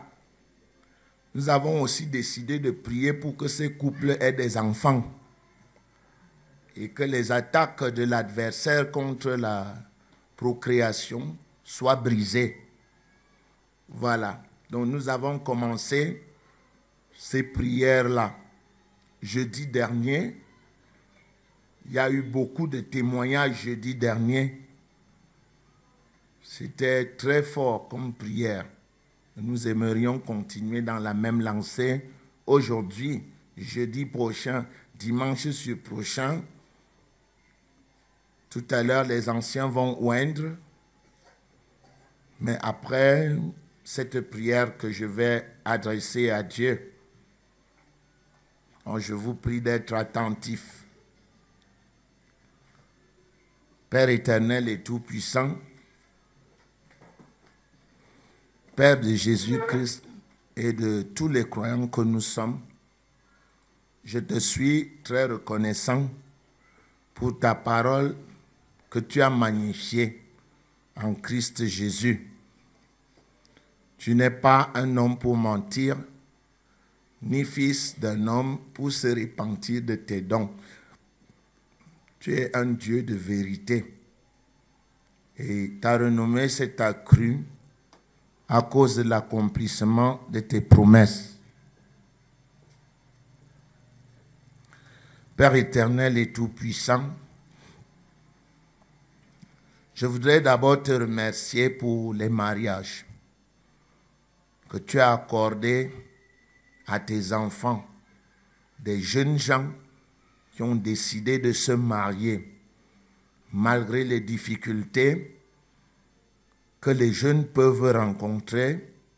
Nous te remercions de ce courage que tu leur as donné de pouvoir fonder leur famille jeune et afin de grandir avec leurs enfants comme leurs frères. Nous te sommes très reconnaissants de ce que c'est toi qui dis qu'il n'est pas bon que l'homme soit seul.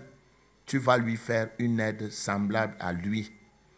Merci donc pour ces mariages qui ont été célébrés au sein de notre ministère.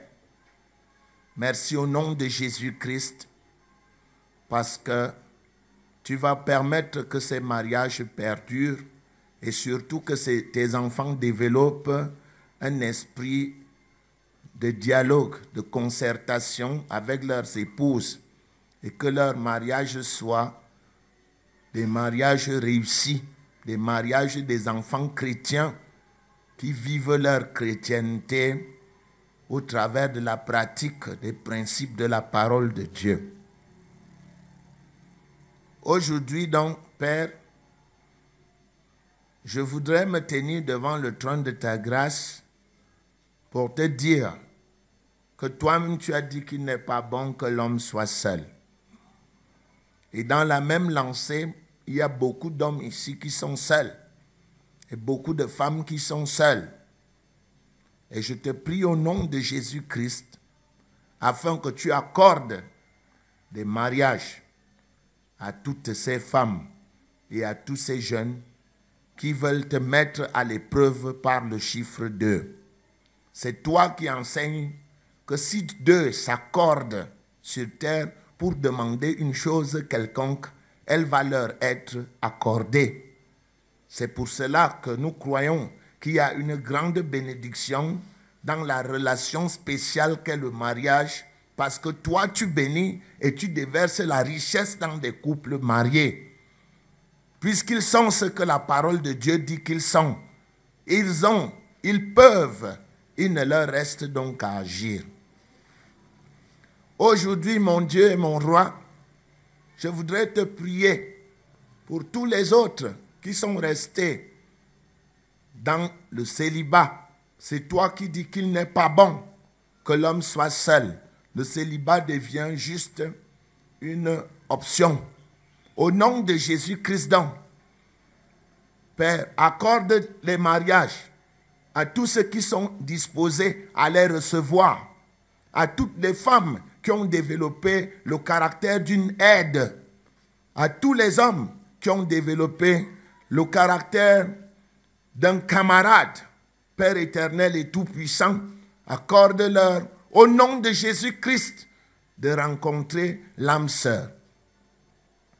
Et que, mon Dieu et mon roi, toutes les oppositions au mariage, les oppositions spirituelles auxquelles nous faisons souvent face dans des familles, un tel ne doit pas grandir, un tel ne doit pas avoir de mari, un tel ne doit pas avoir de femme. Que Père éternel, ces décrets du monde spirituel soient brisés au nom de Jésus-Christ. Que les geôliers, mon Dieu et mon roi, qui contrôlent les mariages, oui, les esprits de dispute et les esprits de querelle, qui coordonnent, Père éternel et tout-puissant, la relation homme et femme, que ces démons soient liés par le nom de Jésus-Christ et que leurs oppositions soient nulles et non avenues.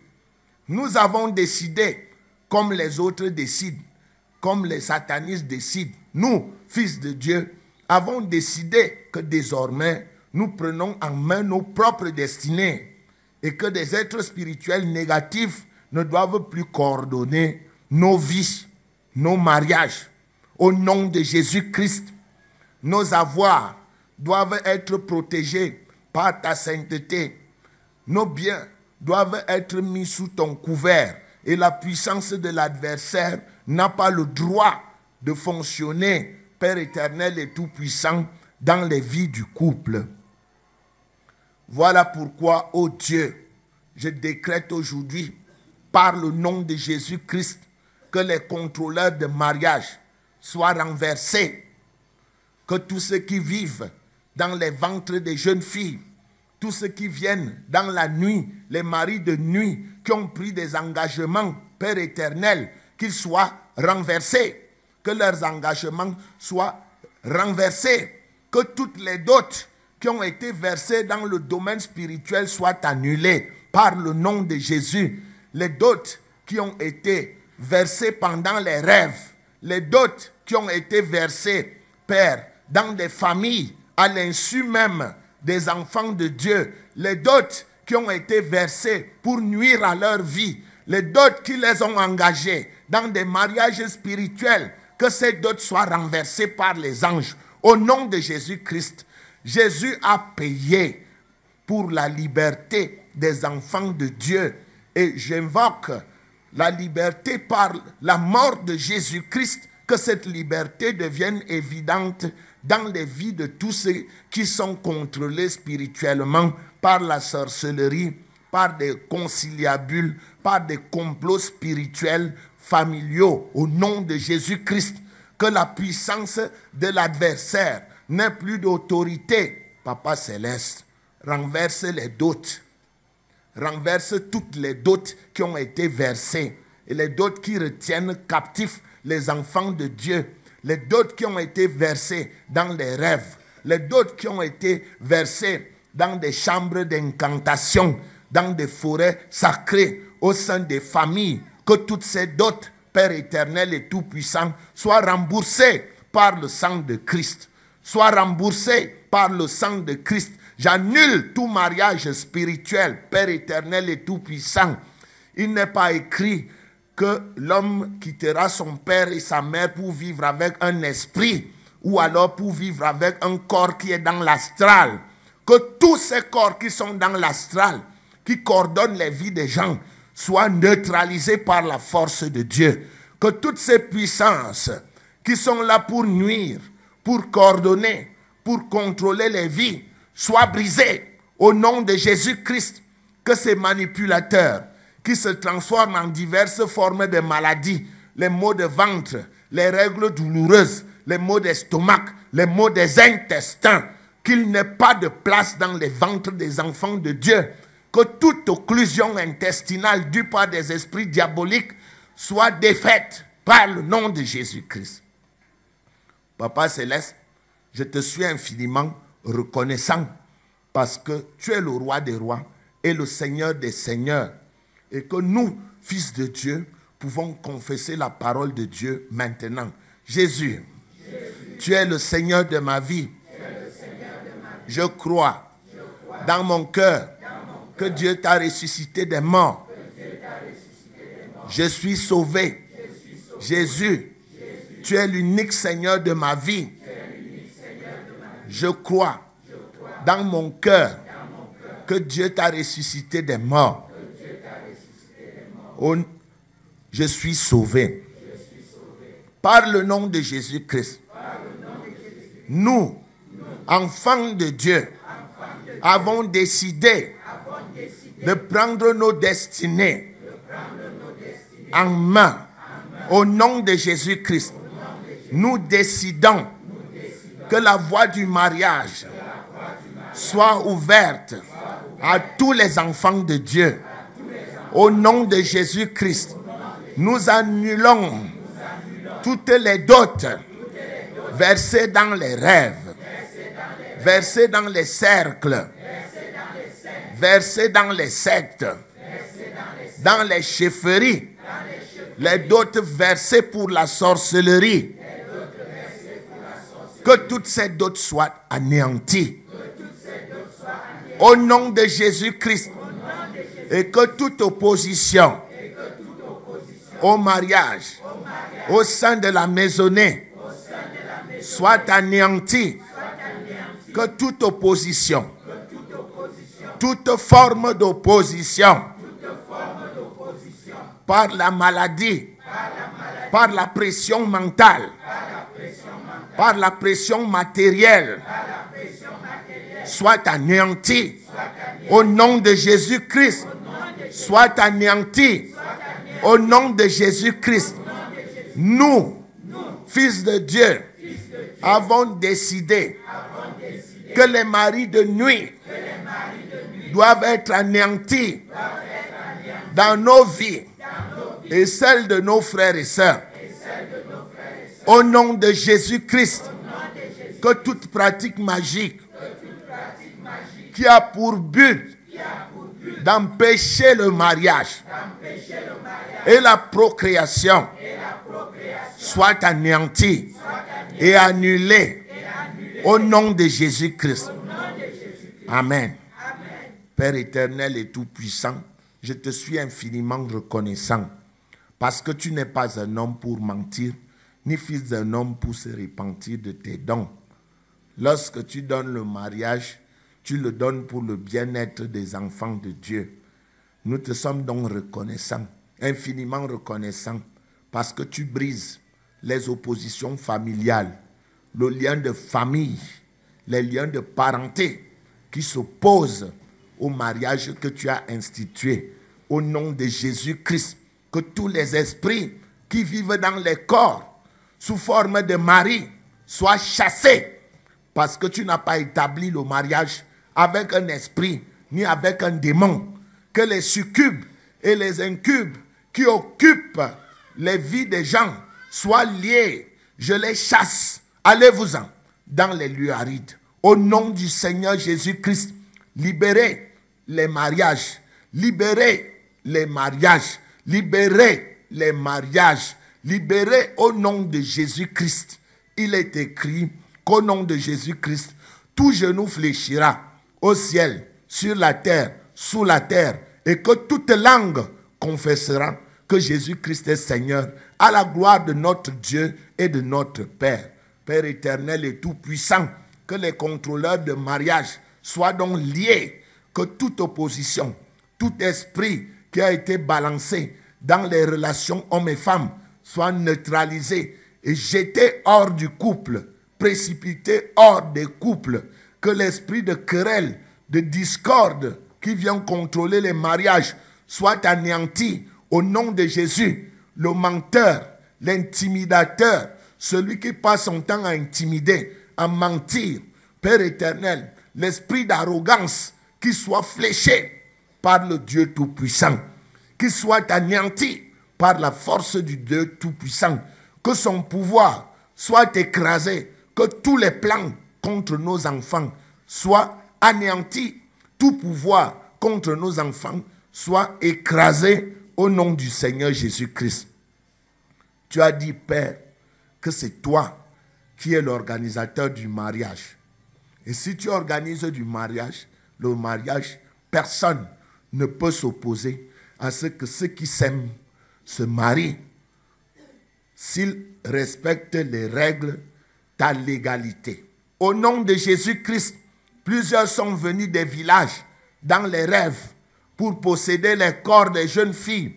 Père, qu'ils soient incendiés, que le feu s'allume dans les corps, pour consumer les œuvres des ténèbres et les œuvres magiques.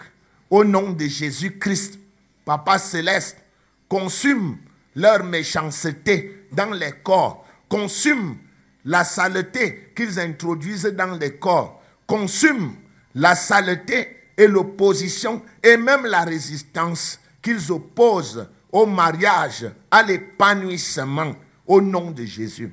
Père, tu sais et tu connais le type d'esprit qui contrôle les relations entre hommes et femmes. Au nom de Jésus-Christ, que ces esprits qui vivent dans les corps et qui s'opposent par les pensées, les contrôleurs de pensée, ils contrôlent les pensées des femmes, ils contrôlent leurs pensées, ils contrôlent leurs paroles. Papa Céleste, mets la confusion au milieu d'eux. Jette la confusion au sein de ces esprits. Jette la confusion au milieu d'eux.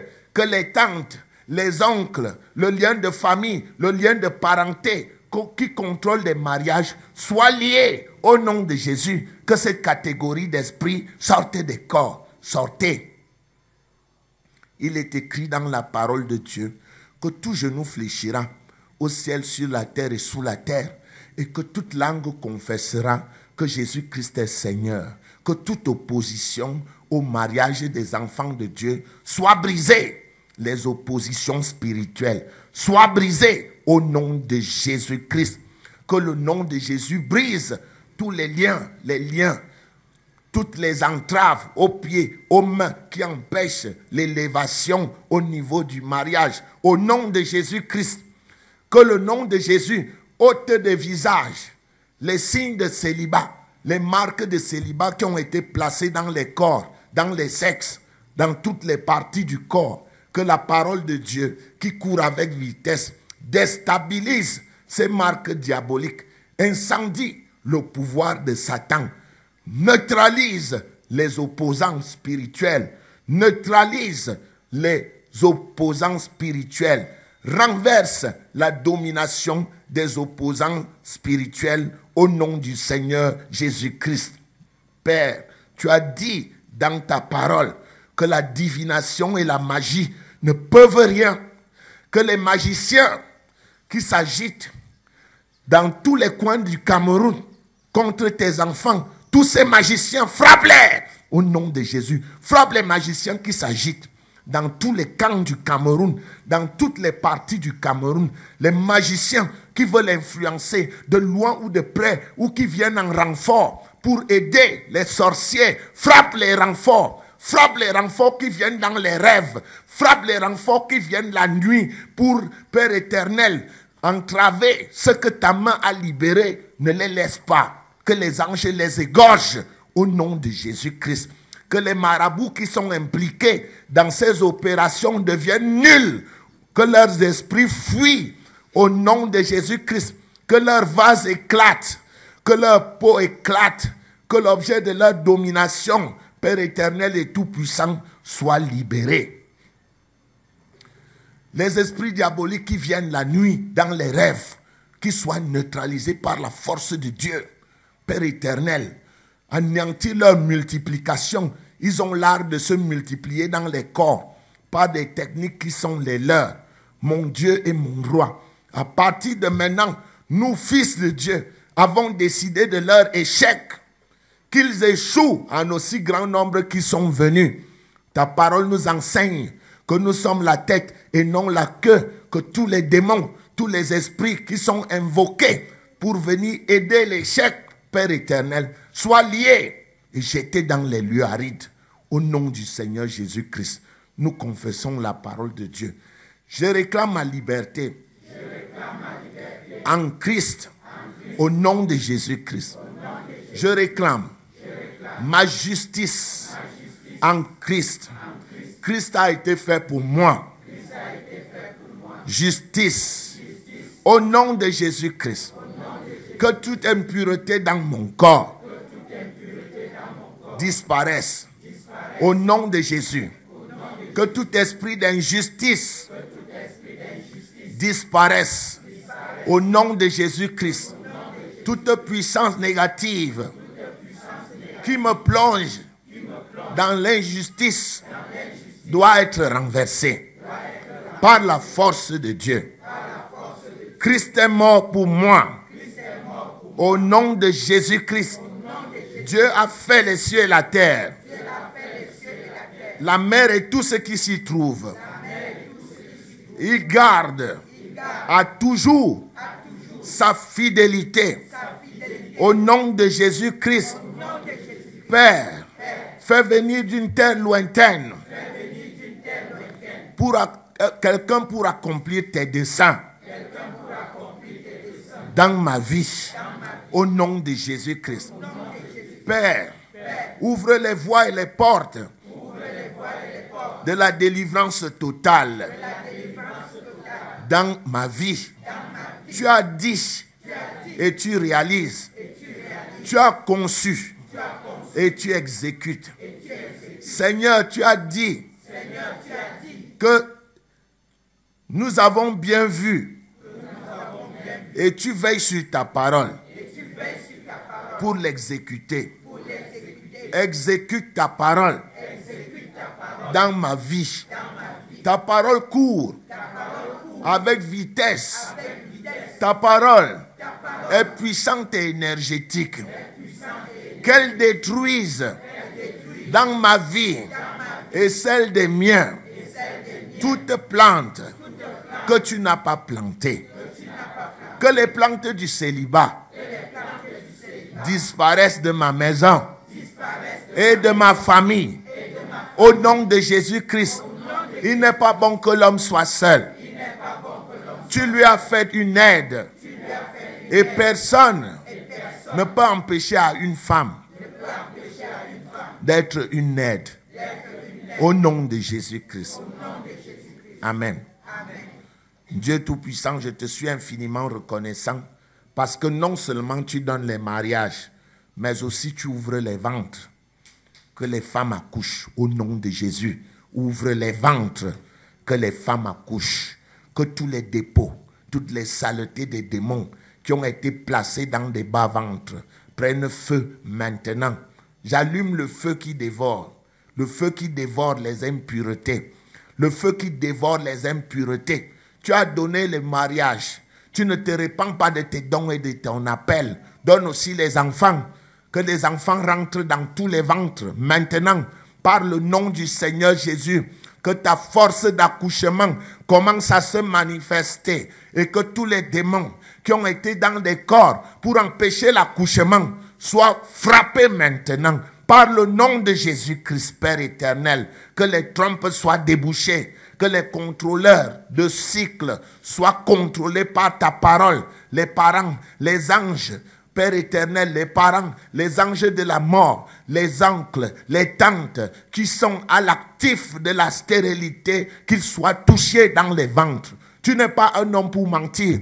Tu ne mens pas, que les ventres soient déliés. Tout ventre bloqué soit délié. Tout ventre qui est l'habitation des esprits, l'habitation de la stérilité, soit délié au nom de Jésus-Christ. Sortez des bas-ventres en aussi grand nombre que vous y vivez. Le mariage doit s'accompagner de la procréation. Vous tous qui avez œuvré pour l'échec, pour la stérilité dans les bas-ventres, sortez, sortez, sortez, sortez. Le pouvoir de Dieu vous oblige.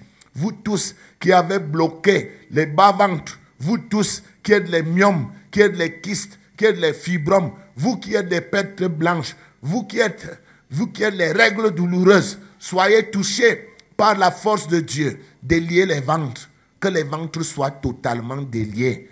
Que la main de Dieu ouvre les ventres et ôte des bas-ventres tout ce qui ne glorifie pas Dieu.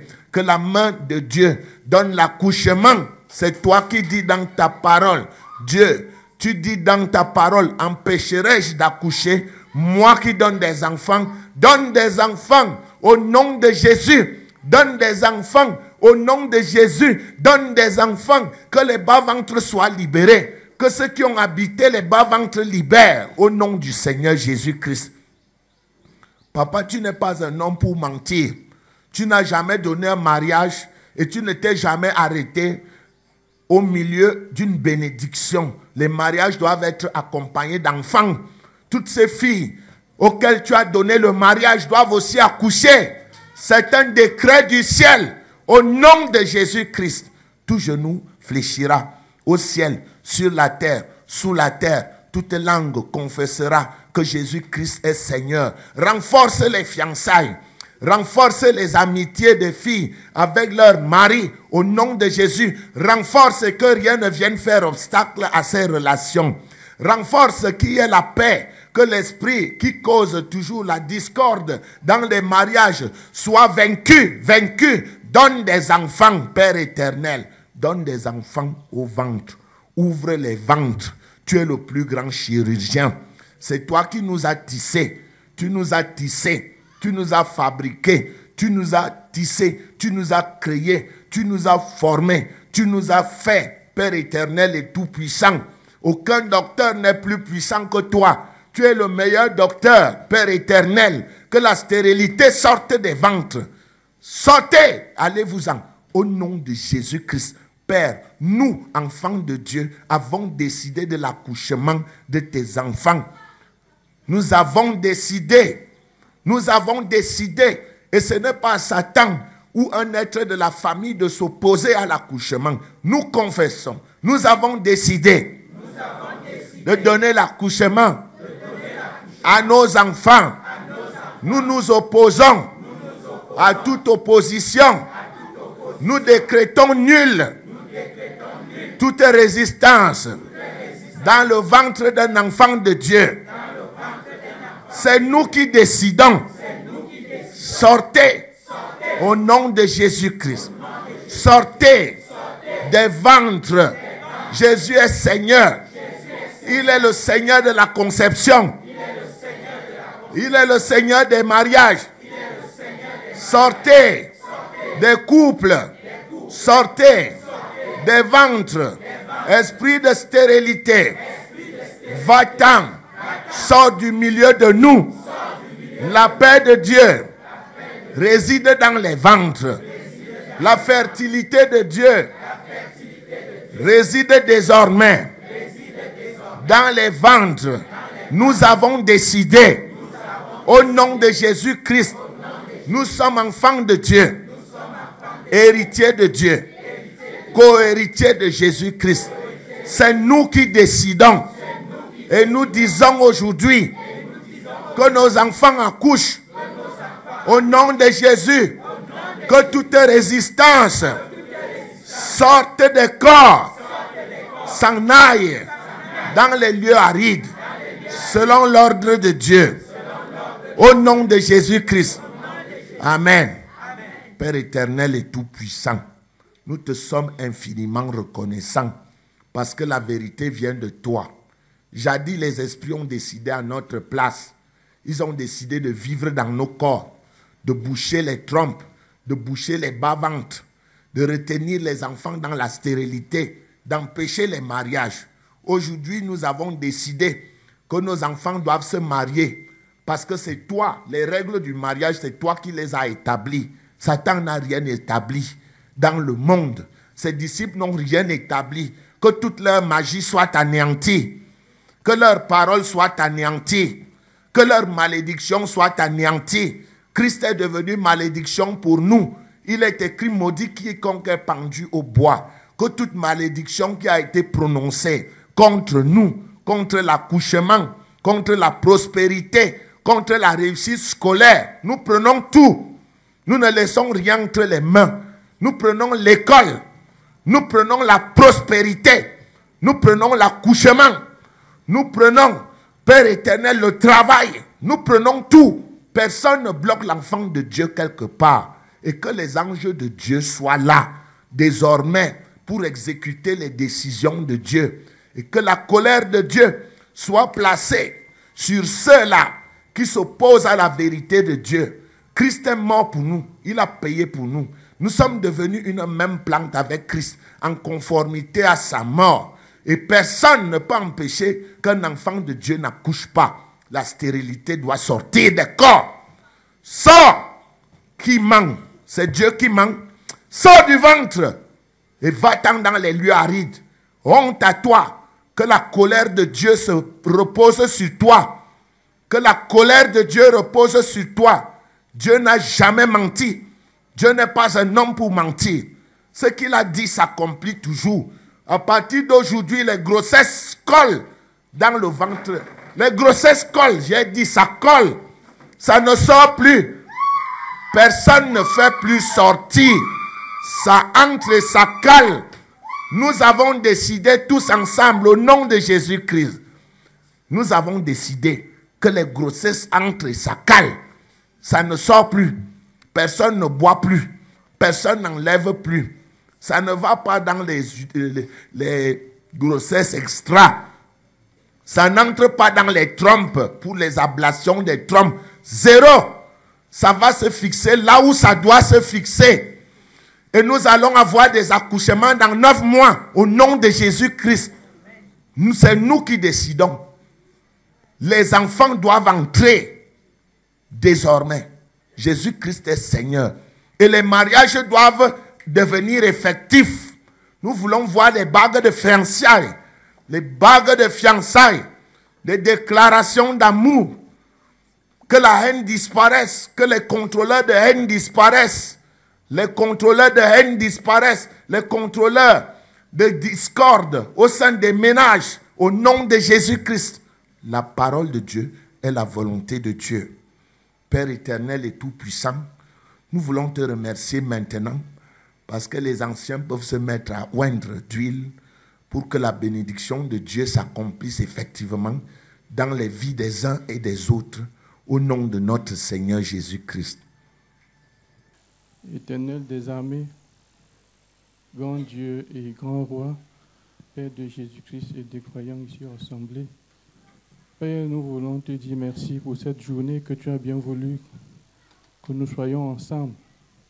Nous voulons te dire merci pour les bénédictions en abondance que tu as déversées sur tes chrétiens, tes croyants, tes fils. Et maintenant que nous voulons retourner chacun dans son domicile, Papa, nous t'invoquons afin que tu bénisses les voies que nous allons emprunter, les voitures que nous allons prendre, les motos et même, Père très saint, les voies à pied que nous allons prendre. Daigne, Père très saint, nous protéger selon ta parole qui dit que vous êtes bénis à votre arrivée et vous êtes bénis à votre départ. Merci, Papa, de ce que nous avons entendu ici aujourd'hui sera notre chemin, sera notre lumière durant toute la semaine et que dimanche prochain, nous reviendrons ici davantage nous instruire parce que tu as dit, et nous le savons, que tu es un grand roi. Tu n'es pas la roue de secours à qui on fait appel quand on est en détresse. Tu n'es pas le sapeur-pompier à qui on fait appel quand on est en danger. Tu es un grand roi. Tu as mis ta parole à notre disposition, qu'elle nous instruise et que la prospérité soit notre partage. Loué soit ton saint nom, Père très saint, comme il était au commencement, c'est ici pour l'éternité. Nous t'avons prié au nom puissant de ton Saint-Fils Jésus-Christ. Amen.